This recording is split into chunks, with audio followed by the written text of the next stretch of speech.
de desmonte, pilas de lixiviación, plataformados, estructuras de contención y caminos de accesos mineros. Bueno, le damos el pase al ingeniero Maturano. Bienvenido, ingeniero.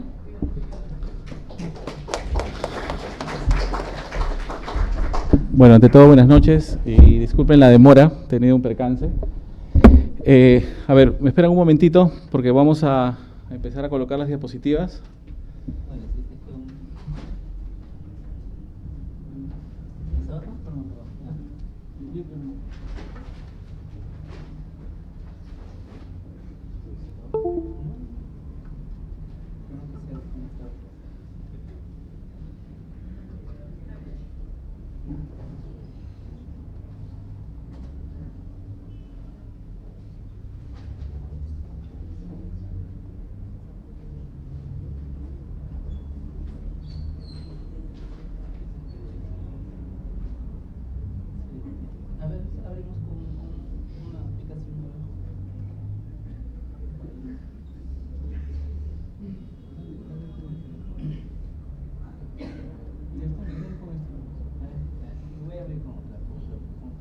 Lo importante es que se vea completo.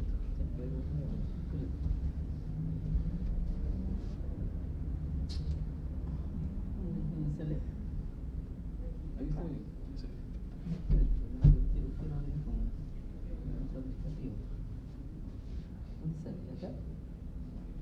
No, pero ahí pero no se proyecta. Por eso, no, es falta. Sácalo del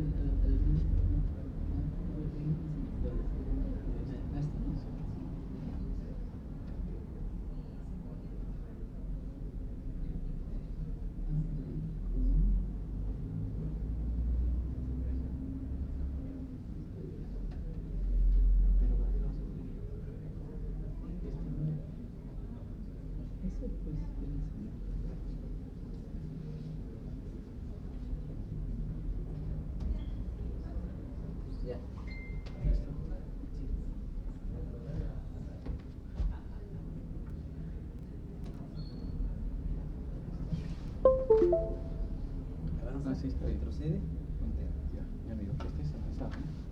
Avanza, y esto retrocede. se equivoca. Bueno, avanza, ¿no?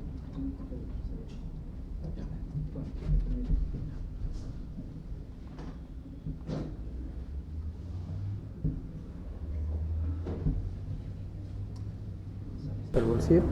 Al bolsillo. Gracias.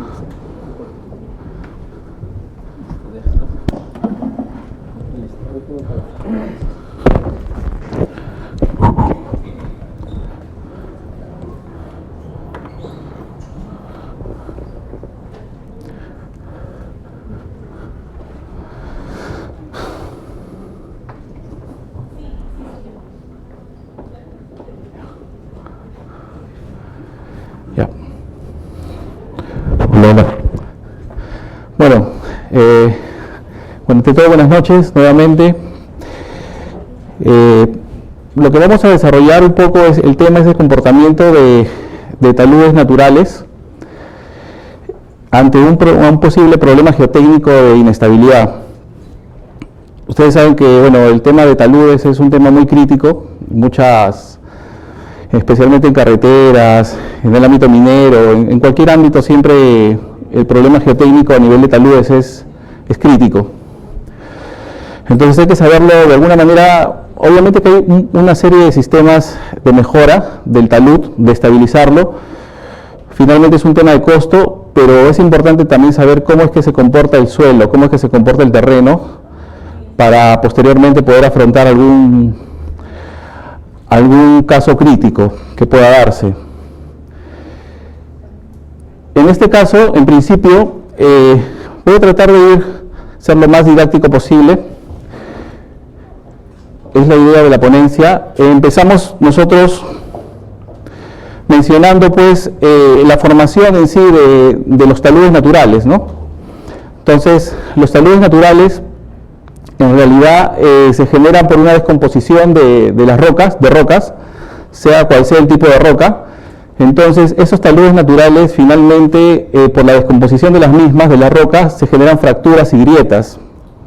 Entonces, estas fracturas y grietas lo que están generando son aberturas, ¿no? Y el impacto de las fracturas y grietas se debe al origen de la roca, al comportamiento, de alguna manera, tectónico, y al medio ambiente. Medio ambiente en el caso de la contracción o dilatación de los materiales. Ahorita hay que ver el suelo o la roca como un material. Y bueno, lo que genera las fracturas finalmente es la penetración de agua, y al penetrar el agua, obviamente pues todas las rocas contienen una serie de minerales. Entonces el agua de alguna manera genera alteraciones químicas de los minerales de las rocas y las transforma en suelo. Es todo un proceso, finalmente, ¿no? Entonces es un proceso que muchas veces dura años, pero se da y finalmente tenemos el resultado, que es lo que vemos. Un poco para mencionar algunos conceptos que seguramente muchos de ustedes ya lo tienen. Una vez que ya estamos en el suelo, ¿no? Existen dos tipos. Bueno, vamos a hablar más que todo de los suelos residuales y de los suelos coluviales. En este caso tenemos los suelos residuales, ¿no? Que la influencia se debe a la naturaleza de la roca matriz, al clima, a las condiciones de drenaje y procesos orgánicos, ¿cierto? Entonces, prácticamente los suelos residuales son suelos que se han generado, ¿no? por la descomposición de la roca, pero se quedan en el lugar propio. O sea, no se movilizan, como es el caso de los coluviales. Entonces, las principales características de un suelo residual, estamos hablando de que conservan la estructura de la roca que le dio origen y que se forman generalmente por procesos de meteorización química. Y para que se genere la meteorización química, bueno, tiene mucha influencia el agua. Y si tiene mucha influencia el agua, es porque de alguna manera el exceso de lluvia o la precipitación, etcétera, lo ha generado. Entonces, acá podemos ver, este es un esquema sobre la ubicación de la estratigrafía que se da en este tipo de suelos, un suelo residual, que es la parte 1, que son maduros, saprolíticos y bloques alterados. En este caso, en los maduros es lo que tiene que ver mucho con el aire, con el agua, con la presencia del ser humano. O sea, es lo más superficial, en otras palabras. Los saprolíticos tienen una consistencia ya más meteorizada, entonces ya tenemos una formación más de suelo como tal, posiblemente ahí están las arcillas, las arenas se van generando.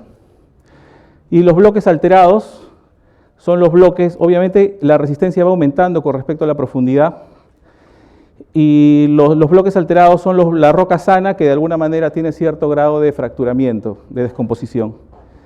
Y finalmente es la roca sana, ¿no? Por lo general ustedes han visto cuando hacen una perforación, la resistencia aumenta con respecto a la profundidad y muchas veces genera una estratigrafía de esta manera, solamente que a nosotros a nivel de construcción necesitamos saber pues cuánto es la resistencia por estrato dependiendo del bulbo de presiones de la carga que se va a aplicar.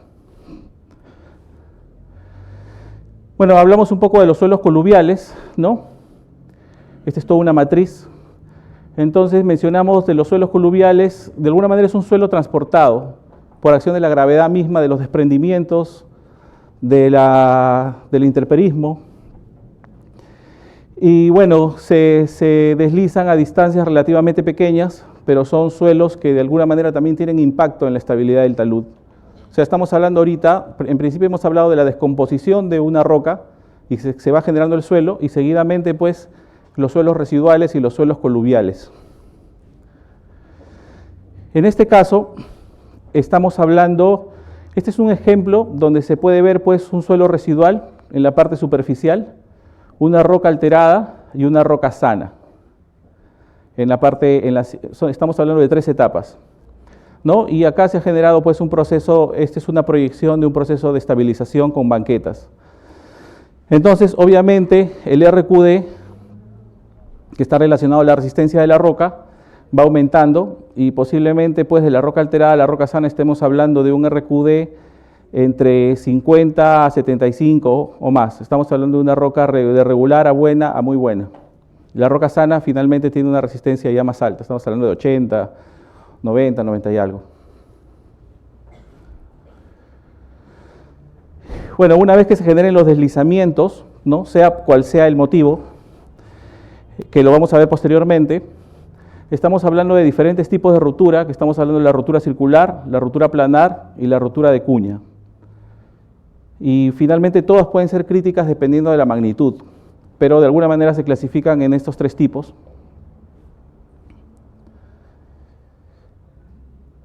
Ahora, estos puntos es importante porque de alguna manera nosotros acá mencionamos cuáles son los factores condicionantes para que se pueda inestabilizar un talud y cuáles son los factores de alguna manera que se desencadenan a razón de esto.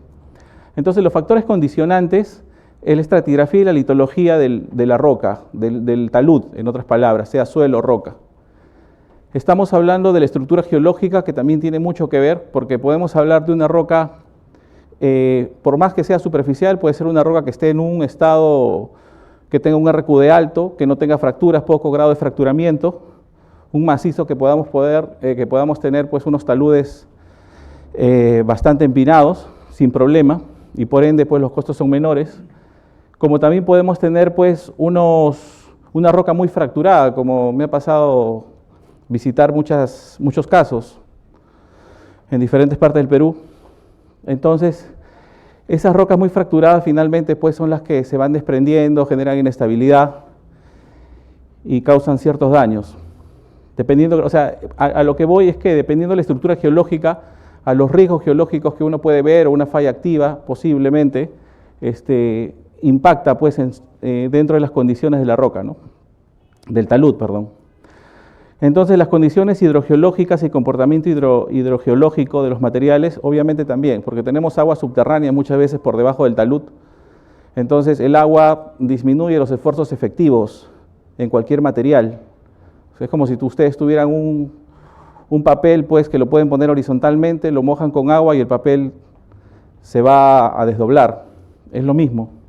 Entonces el agua, al subir el nivel freático, que está relacionado a la hidrogeología, la resistencia del material va a disminuir. Está relacionado también, un factor condicionante son también las propiedades físicas, la resistencia y las deformaciones de la roca. Eso definitivamente. Hay modelos computacionales pues, que se puede medir la resistencia y las deformaciones, obviamente ligadas a ensayos de laboratorio. Y las tensiones naturales y el estado deformacional de la roca, que también está ligado a las deformaciones.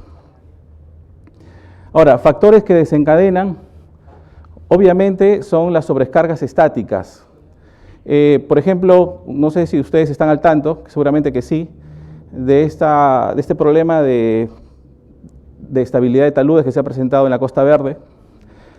Y finalmente, pues, hay muchos, no estoy muy al tanto de la data, de las investigaciones geotécnicas que han hecho, pero de una manera muy general puedo darme cuenta pues que hay una carga estática que está en la parte superior, porque no ha sido a razón de un sismo, ha sido a razón de una carga estática que hay una serie de edificios en la parte superficial.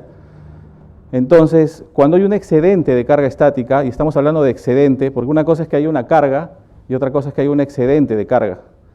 Cuando es un excedente de carga está relacionado a una carga no controlada. En geotecnia, cuando algo no se puede controlar, lo que conlleva es a una inestabilidad. Entonces, las sobrecargas estáticas es en ese caso del edificio, puede ser un edificio, cualquier construcción que esté en la parte superior del talud y finalmente inestabilice el talud. Las cargas dinámicas están relacionadas pues a los sismos. Cambio de las condiciones hidrogeológicas, quiere decir que muchas veces a nivel de diseño consideren pues un nivel freático a un estado, a una profundidad posiblemente de 50 metros y no haya sido diseñado para un nivel freático a unas condiciones menos favorables, también se genera una inestabilidad. Los factores climáticos, más que todo por el proceso de interperismo y la variación de la geometría, ¿no? La variación de la geometría es también un problema de inestabilidad. Y también, bueno, reducción de los parámetros resistentes, ¿no? Reducción de los parámetros resistentes. La variación de la geometría muchas veces es porque nosotros tenemos el talud y finalmente, pues a veces, por ejemplo, en un estudio de canteras, ¿no? Tenemos el talud y en la parte baja del talud no se haga un estudio de canteras previo, no se haga una estandarización de canteras, entonces empiezan a socavar el material porque obviamente le interesa a la empresa X, le puede interesar ese material, socava en la parte baja, pero está deformando la geometría estable. Entonces, al deformar la geometría estable, uno vuelve a hacer un análisis de estabilidad y posiblemente pues falle.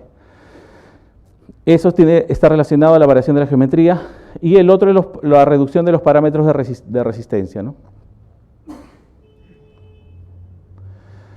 Bueno, acá un poco para ver el comportamiento pues, de un talud cuando se inestabiliza, ¿no? Nosotros tenemos, cuando se genera un deslizamiento en un talud, nosotros tenemos una línea, esta línea, que es una línea que conlleva a la cizallante movilizada y a la resistencia al corte del suelo, del material. Entonces la cizallante movilizada pues es como cuando ustedes agarran un papel y lo quieren romper, ¿no? Finalmente ustedes están generando una cizallante movilizada, pero el papel por defecto, mientras más grueso sea, va a tener una resistencia que va a impedir que se rompa el papel cuando ustedes lo quieran romper. Y es lo mismo que pasa aquí, ¿no? La resistencia, el tau, es lo que hace, es la resistencia que tiene el suelo para que no deslice. Y la cizallante movilizada es de alguna manera la fuerza que genera una inestabilidad del talud, un deslizamiento. Entonces tenemos, y esta línea es la superficie de ruptura. Entonces todo lo que está arriba de esta situación crítica es la masa activa. Entonces cuando se desliza un talud, lo que se desliza es la masa activa hacia abajo. Entonces si hablamos de un factor de seguridad es muy simple, ¿no? Si ustedes están, en este caso, la resistencia del suelo, del talud, del terreno, tiene que ser mayor que la cizallante movilizada, por eso hablamos de factor de seguridad es mayor o igual que 1. Cuando es menor es cuando la movilizada de alguna manera es mayor que la resistente. Entonces, como cuando ustedes rompen el papel, pues la movilizada obviamente ustedes con más fuerza lo rompen. Igualito. Entonces, cuando es menor que 1 es que la cizallante movilizada está generando que toda esta superficie que está en la zona activa se venga hacia abajo, de color azul, y todas las líneas de la cizallante, de la resistencia al corte, quieran que se quede en equilibrio, lo cual no se puede. Lo cual es lo ideal, muchas veces no pasa nada y todo bien. Pero finalmente este es un esquema muy, muy sencillo y muy práctico de entender pues, un deslizamiento, ¿no? Entonces, si estamos hablando de esta fórmula del factor de seguridad que es la resistencia del terreno sobre la cizallante movilizada, entonces, y para que esto sea inestable, el factor de seguridad tiene que ser menor que 1. Y para que sea menor que 1, tendría que aumentar la cizallante movilizada o disminuir la resistencia del material. Si aumenta la cizallante movilizada, que es este caso, entonces es porque hay una sobrecarga, que es lo que ha pasado en la Costa Verde, pensando un poco en ello, en ese ejemplo, y en muchos otros casos. La remoción de la base del talud es lo que yo les comentaba, ¿no? Cuando a veces el talud se está, por N obras públicas o por algún objetivo, se está reduciendo la masa, se está disminuyendo, se está retirando material de la parte baja del talud, entonces eso hace también que la cizallante movilizada aumente. Si la cizallante movilizada aumenta, el factor de seguridad va a disminuir. Y otros son las solicitudes dinámicas. Entonces, tal como vimos anteriormente, la otra forma es que la resistencia del terreno disminuya, y si la resistencia del terreno disminuye, ¿a qué se debe? A la variación de poropresiones. La variación de poropresiones está relacionada al incremento brusco del nivel freático. Entonces, si el nivel freático está ahorita a este nivel y repentinamente sube a un nivel superior, entonces el área de disminución del esfuerzo efectivo disminuye. O sea, prácticamente cuando el nivel freático estaba por acá, Toda la parte baja tenía un esfuerzo efectivo 1. Ahora, cuando el nivel freático sube, ya no es solamente esta zona, sino es esta zona más la zona de arriba tiene un esfuerzo efectivo menor. Entonces, a nivel global, a nivel macro, se inestabiliza un talud. Entonces, esa es la otra forma de que se genere una inestabilidad en el talud. Ahora, esto, bueno, es una fórmula general donde interviene la cizallante movilizada, la cohesión, el ángulo de fricción y los factores de seguridad.